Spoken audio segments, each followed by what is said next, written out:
কন্যা লতার সঙ্গে তোমার বিবাহ ঠিক হয়ে আছে শৈশবকাল থেকে। বাবা, আমার একটা কথা, তুমি কোনো কথা বলবে না, তুমি শুনবা। হেডমাস্টার সাহেবের স্ত্রী মৃত্যুকালে তোমাকে ডেকে কি বলেছিলেন? বলো, কি বলেছিলেন? বলেছিলেন আমার মেয়ে যেন তোমার কাছে সুখে থাকে। তো তুমি কি তাকে সুখে রাখার ব্যবস্থা করেছো? বলো, করেছো? একজন মৃত্যু পথযাত্রীর শেষ অনুরোধ কি তুমি রেখেছো?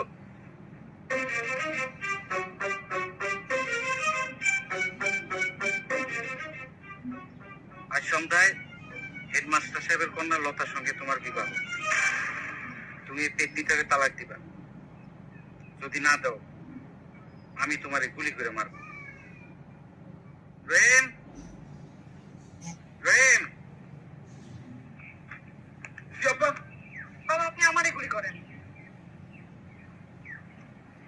তোমারে গুলি করবো কেন? তুমি তো কোনো দোষ করো নাই। দোষ করেছে তোমার গুণবান ভাই, তারে গুলি করে মারবো। মাইরা থানায় ধরা দিব, ফাঁসিতে ঝুলব। তোমরা জানো আমি যা বলি তাই করি। এইটা আবার পুরানো অভ্যাস। আসসালামু আলাইকুম। আবার খবর দিয়েছেন? ওয়ালাইকুম সালাম। মোহন সাহেব, আপনার একটা মাসালার জন্য খবর দিয়েছি। আচ্ছা, মনে করেন কেউ যদি তার স্ত্রীর তালাক দিতে চায়, সেটা কি স্ত্রীর সামনেই দিতে হবে, না আড়ালে দিলেও চলবে? আড়ালে দিলেও চলবে, তবে স্ত্রীর কাছে সংবাদ পৌঁছাতে হবে। সংবাদ পৌঁছানোর ব্যবস্থা হবে।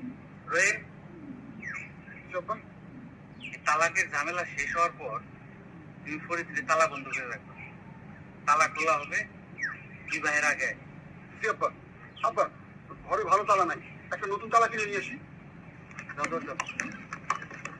মালান সাহেব, এই যে আমার পুত্র, এই তালাকের ব্যবস্থা করে। বলেন বলেন বিসমিল্লাহির রহমানির রহিম।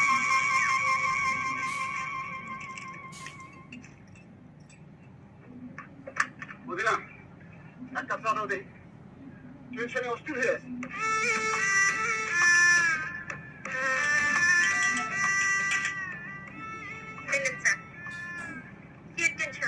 বাড়িতে খুনাখুনি হইতে যাইতেছে, ফায়ারিং, তুম তুম, এই নিয়ে টেনশন। এটা শুনবা?